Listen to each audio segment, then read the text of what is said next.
Hey guys, welcome back. It is Ford Towers Films, joined today by Duck 218. Happy Thursday. Happy Thursday, everybody. Did you guys catch it? Last night's grand finale of Survivor Edge of Extinction. Season 38. Season 30. Can you believe that? Season 38. Wow, it's been a long time. But it was quite the finale, I must say. A lot happened in it. It was 2 hours. I mean, as a block, it was 3, but it was 2 hours. Actually, more like 2.5 hour finale. Or 2 hours 45. Yeah. And then roughly a half an hour reunion. It's supposed to be an hour, but it didn't quite work out that way. Never goes that long. So what was unique this time is everybody who was voted off was part of the jury, so that was very different, which I kind of like because a lot of times you never see the other ones again. They hardly ever talk to them in the reunion. So it was nice that the ones that were still at least involved from the beginning still were involved in the game. So that I liked. I hope they continue that. Yeah. It's different. I like that. It makes, if you don't change it, adapt the game or the show, it's going to get stale. And they have actually needed to adapt it for a while. Oh, without question. So, we begin, as usual, with the recap of the previous episode. And then we go pretty much right immediately into the first immunity challenge. And, it's not just the final 5 they welcome back. Oh, right. Oh, sorry. It was the first challenge was the Edge of Extinction. So, all of competition to earn their way back into the game. So we got to see all 11.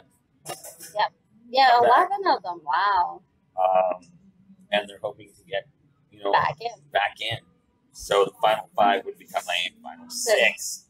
So it was Eric, Aurora, Julia, Joe, Chris. Everybody. David. Everybody was on Extinction. But so pretty much the entire cast, except for those who were still in But nobody. The only 2 went home were Wendy and I forget his name now. It's been too long. Keith, that's it. But these 5, they were the quickest through the first stage of their challenge, and it's something they've done before. It's like they have to untie. It's a lot of knots. Yeah, at each stage. One was like almost like a balance beam kind of thing. One was they had to go through untying it wasn't puzzle pieces. It was to get balls, like some bags. But in each stage, it's about three or 4 stages where it was all like untying knots before you can move on to the next stage. And you couldn't move until you had that knot untied. And so Aurora, they had to make a rope bridge at one point. But you couldn't touch the ground. Right. You could crawl across the top. You could shimmy. Right. But they couldn't touch the ground. No part of you could hit the ground. Right. So Aurora actually led that quite a bit of the way. It was Aurora, Chris, and Joe pretty much killing that entire thing. Because Reem and Aubrey were stuck back at the, they actually had already done this one before, where they were having to untie the rope to get them out kind of thing. This is you they're untangle the rope, and they got stuck way back there. It's a classic Survivor. Yeah, most of them they've done before, and so they were way back there, and everyone was almost to the end. I mean, that's how far back they were. And then, so really through the whole thing, it was mostly Aurora, Chris, and Joe, which are pretty much big competition beasts that we figured would probably be the ones to kill it. So they were just... And David was kind of on their tail too, but it was mostly them. So actually near the end, they almost all had caught up. Yeah. And they had to roll over this kind maze. Of a maze thing. With these balls. And they had to sink them into a hole. 2 separate holes. But you had to make sure that you didn't drop it. Knock the, so it's like a railing. Not a railing, like a space in between where your ball could drop into, and then you could get it, almost like a pinball machine has. It'll come back up to you, and you'd have to start from the beginning. So at first, Aurora, I think, sunk her first one. So it was the first one. And then Chris and Joe were on her tail. They sunk their first ones. And then Aurora got really close, but then her ball dropped. Yeah. And so she got behind. And then it was like Joe and Nick, or Chris were like neck and neck. And then And it ended up being Chris who worked his way back into the game. after 27 nights on Extinction. He was evicted. He was voted out day 8. Spent about 28 days on Extinction Island, and now back in the game. Okay, so Jeff asked everyone that didn't make it, what did this experience give you? And each one of them had really Profound answers. yeah, a lot of them had real epiphanies about what they thought. Well, especially Reem. She's been there the longest. Yeah. She's been there like 30 some odd She's been days. there She's since been the there since start. day 3. Yeah. So, in the first 3 days she was by herself. And until the next person came. And so, like she said, that she really wanted to come out here to show her kids that, she was more than what she thought she was. And like to show herself that she's able to be independent, that she can do things on her own. Exactly. And she did. I mean, it sucks that she went home like after suffering through all those days, but she did. And Julia learning to go get past the Her grief father's death. of the loss of her father. So it was the hardest thing these poor folks ever had to do, but it gave them those moments of clarity to be able to say, Right. I can do this. I can move on from Right. adversity and strive And not give up. and not give up. So I think, what, they need bring this back again, because even Jeff commended Reem, like, you were there the longest and not once did Didn't you give up. raise that sail. Didn't even think once to raise a flag. That would have been tough. Okay, so Then Chris, we go into he gets back into the game. They return to camp, and Chris is like, "Look, I need a little bit of time to reacclimate to everything. But if y'all want to talk, I have information." right. But So- they kind of know what he's doing. Yeah. He's trying obviously to save himself. Although they'll get information from him, but Exactly. So it's kind of that kind of catch-22 thing. It's like, right. I want to help you, but help me too. Well, that's kind of what it is. It's only Yeah. 6 of you left, so then they still don't know. Well, they don't know if there's going to be another idol because Devin's has his idol still, so they don't know if it's real or not. And Devins notices that Chris has something in his bag, and he asks him about it. Point blank. What did you get earlier? So Devins and Chris are off on their own, and Chris pulls out. It's that immunity idol that Devins and David had, the one where it's 2 pieces that was in his bag. Yeah. So he gives half to Devins to try to gain some trust. And they basically say, okay, we're going to take it to the final 4. Yeah. And try to take out one of the others that are trying to take us out. Because we know we're the 2 prime targets. I mean, people have been trying to get rid of Devins from like day 1, almost. And I mean, Chris obviously is the easy choice. He just got back in, so. And you already got rid of him, so, so they do that. And Rick promises him, look, dude, we mended fences on Right. Extinction. Right. I'm not going to write your name down. You're showing trust in me. Like, Right. I'm going to show trust in you. Right. Because previously, Rick burned it. Rick burned him. He So. blindsided him. And he says he felt bad about that. He said he wished he hadn't done it. Okay. Maybe. Might have been a good game move, too. Yeah.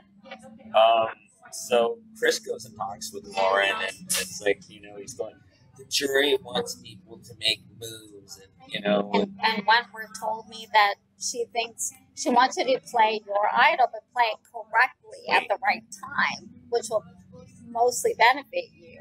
Yeah. So he's kind of angling for her to give him the idol. And more or less, if I'm jammed up, right, you're going to help me out. right. So, If he doesn't win immunity, we jump right into the first immunity challenge. And it's a series of obstacles, balance beams in order to release a combination launch, then solve a circular standing puzzle. Right. And it was pretty close through most of it. And they also played for reward as well. Reward, yeah. Steak and chocolate cake. Right. So at one point, Julie was starting to pull away. It was like not Victoria. Gavin, I think, was in it. Julie was in it. And even Lauren, I think, was doing pretty well. But Julie just started to pull away. Like hers was really coming into shape. And for some reason, Devin's even wondered about this later. Chris starts helping Julie and telling her, okay, and he stops doing his own puzzle.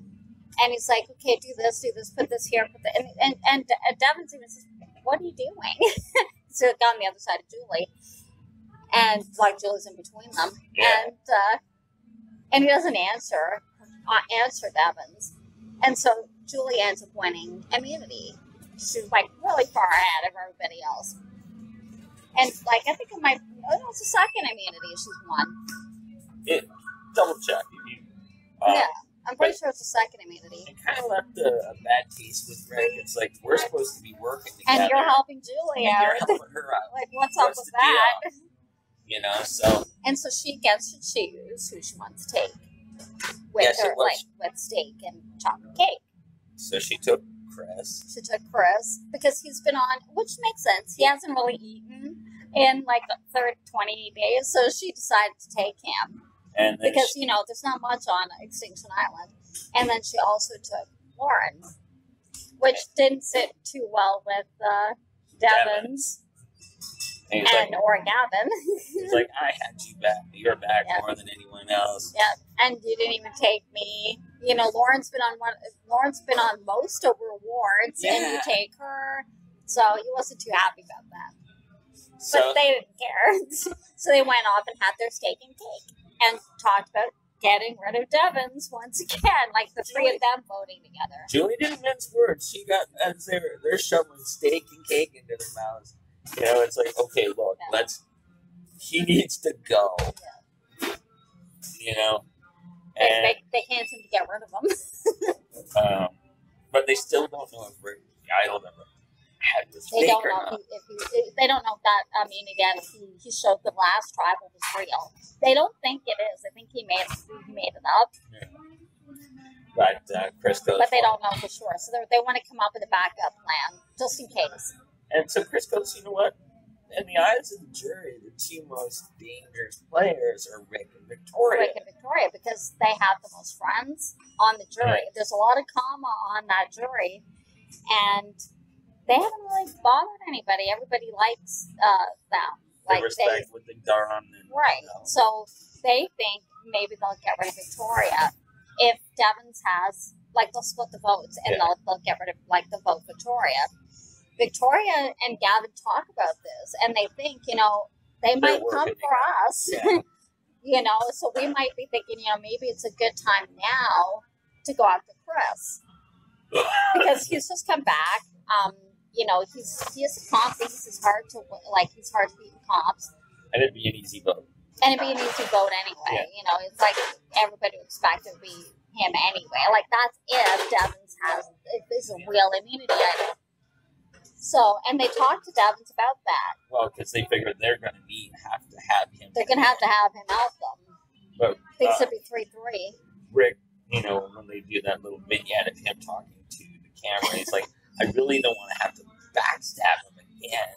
Right, because he doesn't want to do it again. But he's like, I'd like to keep my options open. Right. So it's like, I really don't want to, but if I have to, I'll be the first one to put the knife in the back. Right. So Chris and Rick come together and they start talking to each other. Well, because they already said that they would go to at least Final Four together. They didn't agree to anything past that, but they agreed to Final Four. So they go to tribal. And what's funny is that okay, Chris more or less has to make sure Rick stays in. Because the other and that's basically what Rick says. Because it's useless if you vote me out, and that's basically what it's saying. It's almost like they're guaranteed they can't vote each other out because it's useless otherwise. So without me, this is dead. It's dead. You can't use it if either one of us are voted out. So it's, in a sense, I can't vote you out. You can't vote me out. So basically, that takes like 2 votes out of the guy. They can't vote for each other because they can't use that immunity idol. But they went to, like you said, they went to the tribal. But before, Chris wasn't totally convinced that he was safe. No, which makes sense. And he managed to convince Lauren to give him the immunity idol. To play it for him. Because just to guarantee Devins would go home. And so... Or so they think. Quick. Yo. Well, we know it's a real immunity. You know it's a real immunity idol he has. So, and you know he's going to play. He told them that he's going to play. He said that. So we already know it's not fake. They don't know that, but we do. You know, and so it's like if anyone's got an idol, Rick's like, yo. And of course, this is after they obviously vote. And so Rick, I have my idol. Chris, I got an idol. They're both real. You know, so it comes down. Jeff starts counting out the votes. It was Rick, Chris, Victoria. Victoria got 1 vote. 1 vote. And because both Chris and Devins had immunity idols, Victoria got voted out. 1 vote. 1 dang vote. And so now she's no longer, there's no longer extinction. She's just a member of the jury now. So after tribal, Rick does what Rick does best. As soon as everyone's back, he goes searching for another immunity idol. And you know what? And he actually had made 2 fake ones, and he places them. And then when he's looking, Julie sees him looking, and he's like, she's like, what are you doing? He's like, what do you think? What do you think? Duh. And so they're all looking. They all sit with Gavin. Everybody starts looking. And lo and behold, Rick finds another one. Man has horseshoes up his backside. He found another one. He's our Russell Hance this season. He is. Well, I mean, he didn't need, like, same with Russell. He didn't need clues either. He just found them. He seemed to have an instinct where to go. And so then he tells Chris that he made 2 fake ones. I found a real one. So Chris and him were kind of laughing. And then they hear Julie. Hey, Lauren, over here.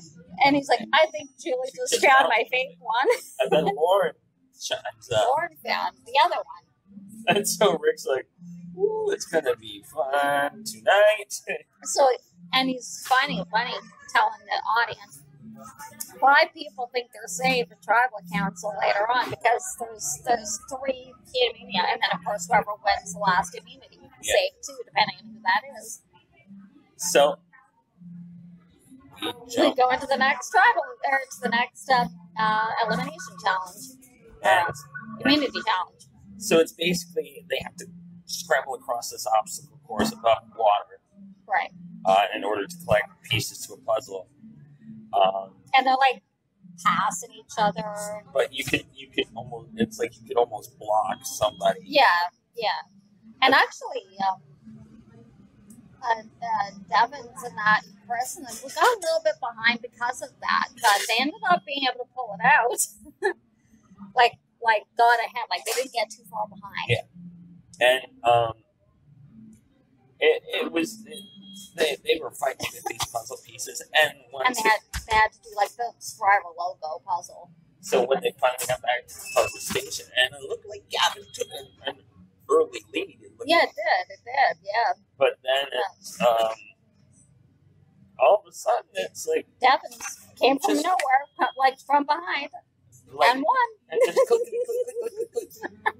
You know, so he's basically cemented his spot in the final 4. Yeah. And plus, he's got the hidden immunity idol too, which this is the last time he can play it. So he decided he approached, because he knows he's safe, right? And he approaches Gavin about giving his other idol over to Well, because he knows Chris has the other immunity idol, which he also can only use that night. Yeah, so Chris is already safe. He knows that.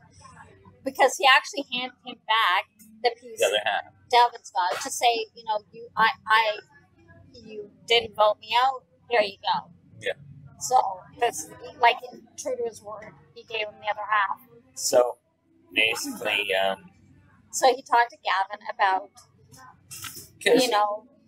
and Gavin's like kind of reluctant about it because in his own mind he's thinking it's kind of stupid to go into this deal with Rick, but the dude is offering you an out, a means to be safe. Yeah. Well, he's basically saying that if you win the final immunity, you won't make me make fire. Yeah. And I will give you the immunity idol if you make that deal. And of course, Gavin, doesn't want to do it. But people, like, what are you going to do? You're either going to go home, possibly, because really, well, they don't know that your name could be written down. He knows that because Victoria's gone, that now he could be a target for everybody else. For sure. And so he's thinking kind of what choices he has. So he accepts the deal. Knowing that, I could kind of... But he said, he doesn't have to keep the word. Like, he can still make him make fire, but if he won. But I'll take the deal for now. But he's saying, Devin's himself could backstab him. He has before, so who knows, right? So it's tribal council. Tribal council. So, second one. Now, Julie and Lauren both think they're safe. Because they think they found the immunity idols. And they vowed with Gavin to Chris. But Lauren was kind of... Well, because she even said that there's never been, because those two played, but Lawrence was from the original Monty camp. Yeah.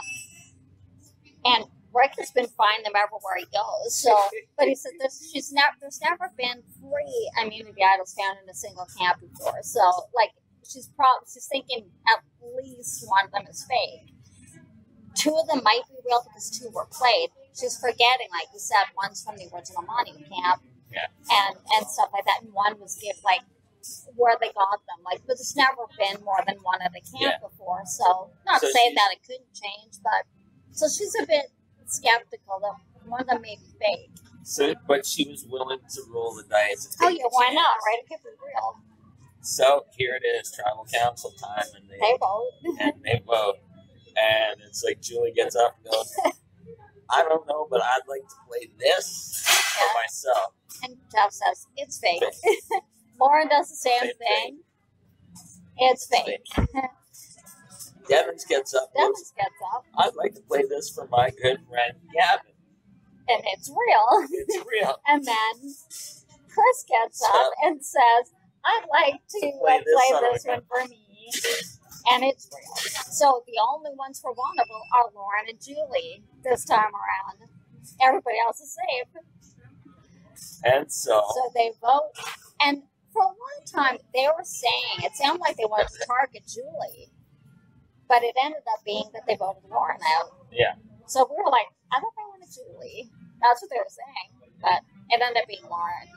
But it was, and, she took it in good spirits, though. She giggled all the way, So now we are down to the final 4. One more immunity challenge to go. So the final 4 immunity challenge, the players competed in a balancing race where they had to make, it's like kind of a seesaw. Right, it tilts. And they had to blocks with final 3 on it, and they had to stack it and not have it drop. And it was back and forth, because trying to find the right momentum to travel at and the right momentum to come back at, and most of them dropped several times, but Devins never could get his footing. But Chris started to pull ahead. He was just that. He learned the right balance, the right speed to move that. He went ninja on us. He did. because he had, And then Julie started to catch up to him. but you could see Chris pulled away. Like, Julie was only about maybe a block behind him near the end. She only had the final, like the out block to put, and he had placed his out block, and he was making his way back. That's how close they were. And so he won the final He won the final immunity. So now, as you know, he gets the choice of who makes fire and who he deems safe. And, you know, so he pulls Julie and Gavin aside. He's going to show them how to make fire, because he's going to make Devins make fire. And Devin's kind of... He figured. Because he knows Kristen promised him to Final 3. He told him... Final 4, but he didn't promise. He tried to get him to say, you know, like, let me be safe and have them, because like they were against you. We were working together for a long time before you got exiled, but you know, and then he basically knew, like he didn't there was no like illusion. No, there was no illusion. He knew that he was going to make him make fire. He basically told him that he was going to make him make fire, but he didn't know if it was going to be Gavin or Julie, and he said whoever made it best, that's who he'll have make fire. So they're all day practicing making fire. Everybody.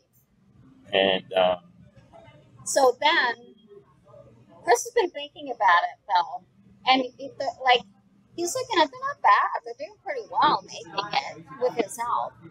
But you can see he's thinking about stuff. So when they go to tribal that night, then they're all talking. Neither Julie or Gavin want him to make them safe. They want to make fire. They want to earn their spot. And that's understandable. Which is nice. They don't want to be taken out. They want to earn it. Yeah. Because really, what else have they done to earn it? Really. You know, yeah, they have good social games and stuff, granted, but what else have you done? I don't remember seeing them be strategic. So they just happen to be on the right side of the boat. on the right side, on the right tribe to begin with, and then the right alliance. So really, that's it. But Chris is thinking about this, and he's saying, you know, again, he also wants to earn his spot and not to take. He fought to get back in, and he wants to fight to get to the final 3. And he wants the best person to go against Devins to make fire. So it's a big risk. He gives immunity to Julie and decides to go make fire against Devins. Now, like I said before it was filmed, I said that's a costly. It could be. That could have been a costly mistake. That could be $1 million mistake right there. You know, yeah, you can have that for your ego and say, you know, I took this big risk and I beat the best player. And I think that's why he did it, because he didn't have much of a resume. Let's face it, Devins had a much bigger resume than him. He was voted out day 8. Yeah. Spent 28 days on Edge of Extinction. Came back in. Really a total of, he wasn't even back for 12 days. He spent a total of 12 days in this game, and that's what Victoria pointed out. And he wanted to be able to say, I put the bullet in his head. Right, I'm the one who took him out finally. Really, that's all you did. More or less. So, like, if that's what happened, you know. So they make fire. But it wasn't down where they normally would go. Because it was so windy. It was up in, where they would vote. In the voting cottage, yeah. And so, like, the jury is, like, keeping an eye. They're going, and watching, yeah. Because they were both having trouble getting started. Like, first was a little bit of hex. You'd get a bit of fire, and then it would go out. Get a bit of fire, it would go out. Devins would get a spark, a little bit of fire would go out. But then Chris is caught. Yeah. And it was building and building it. And then Devins caught, and he had a pretty good flame going. So he was really not that far behind. Just maybe another second. Another second or two, he might have. No, Chris ended up winning the fire making challenge, which meant Devins was eliminated. Yeah. And you could see how heartbroken he was. Well, you know what? And I feel for the guy. He worked so hard to get there, and at this point, the only one who deserved to win. I'm sorry, but you know, like my opinion, I felt none of the final 3 had earned or done enough. No, to get there. No, to win. No. And as you'll see, the jury kind of thinks so too. But really, what choice do they have but to vote for one of them? You So- can tell by their questions when they Yeah. question the final three that all of them kind of didn't think much of any of their games. Because, like, he's done it on every other season. Okay, let's discuss the outwit portion. You know, what did you do to outwit the other players? Right. Gavin told David that Victoria was his most valuable relationship in the game. Right. But They were- what else? What else? We know that. Julie said her best was like her emotion. She used her emotions. Okay, how's that really a good gameplay? Usually emotional players go home. Usually, so how's that really a strength? Like she said, because she had a good social game, she connected well with people. Okay, what else? From what we saw, they basically need you for a vote. Yeah. Really, Chris, and I think it was Aubrey who said you spent most of it out of the game. So really, what did you do? And he's the one who got rid of Devins. He won a couple of me. If he was in the game, he probably would have won more challenges. But what was funny, when they were asking questions, Chris turned around and asked a question. right, and who was it who said? I think it was Julia. It was. Who said, "Can you let the jury ask questions?" Yeah. But that's kind of how Chris is. I find. It was actually Kelly that said, Oh, you know what? Kelly. Let the jury ask the questions. Right. That's why we're here. Right. It's not your turn to Right, grill to us. determine like who should get this money. But really, I don't think the jury was all that impressed with any of them. No. Really. And you kind of got that in the first part.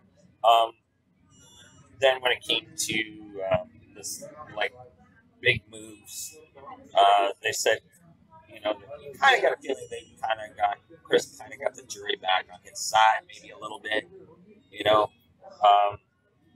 Well, I think, again, like going by, if you listen to what they were saying, the questions they were asking, and it's true, I mean, we thought this too. If you think about it, Chris is the only one who's ever really done much to earn it. And that's not saying much, but really, out of the three of them, he's the only one who actually did anything to really deserve to win. Really. Then Rick is like, well, why didn't any of you search for idols? And yeah, because he did. And it's just the questioning was kind of, Well, you could see where they were going with it. They're just trying to figure out what they did. And they didn't have great answers. Like, my emotion, or I had a great social game, or like Chris, because he spent most of it on Edge of Extinction, is going like, oh, well, when I made fish and I did this or I did that. I'm like, yeah, well, and he's like, I was always playing the game, even out of the game, just technically not out of the game yet. So it's like, okay, yeah, but. And even Devin said that, like, because Gavin had said, well, he spent most of the game out of it to decompress. Yeah. Where the rest of the other two, Julie and Gavin, were in the game the entire time. And you really can't decompress it because somebody's backstabbing you, somebody's like, you don't know, you could be on the verge getting voted out and all that kind of stuff. And Devin's even gave him that, saying, yeah, that's also pretty difficult. and Devins even gave Gavin a solid. He said, okay, can I get everyone to raise their hand who's, what was it, who never received a vote against them? Gavin's the only one who's never received a vote against them. And like Devin said, pretty good. To go 39 the entire games. And never be voted against. That's hard to do. That's hard to do. You got to give him that. Yeah, and I will give him that. So after the questions, we were kind of left with like, okay. Well, I think he kind of knew really where they were going to go. I mean, that's who I would have gone for, and that's not even my first choice. But so they all voted, and of course we come back months later and live, and everybody looks so different. Clean, healthy, well fed. And for the longest time, it was neck and neck between Gavin and Chris. Julie got no votes at all. Not but like, a leg. it was like tied like through most of the votes. And then it came out. Chris won Survivor. Out of the three that were left, I think he's the best choice. But do I think he really deserved it? Not really. I think Devin's deserved it out of anybody on there, really, because he did the most. And Devin won the Sia Award. For the Sia Award, $100,000 for the most entertaining. They don't seem to give favorite player award. They didn't this year. Maybe it's a Sia Award. Well, because she's a big fan of the show. And remember, she started giving it, I think, in Cochrane, Caramel, and I think she started giving it. And she chose one player that entertained her the most. Right, which was Devin's. Yeah. And so, like, Devin's like, thank you, Sia. So, all in all, it was a good episode. And a pretty good season. Kind of a disappointing winner, but, you know. But then, what are you going to do? They also gave the video package for the upcoming season 39. Yes. Which is going to be called Island of the Idols. And it's going to see the return of Boss and Rob and Sandra, but they're not playing. They're going to be mentors. We've seen this before. They're going to be living on their own island. Yeah. And they're going to mentor them, like the new players, to see who possibly can win. Why do I think they're going to get to play? We've seen something like this before on another show. So we'll see. That will be in the fall. And we will be here to recap it for you. Well, that's it for this season of Survivor Edge of Extinction. I hope you guys enjoyed our recap. If you did, give it a thumbs up. And don't forget to subscribe and hit the notification bell. Take care, guys. We will see you in the fall for the next Survivor. For sure. Bye.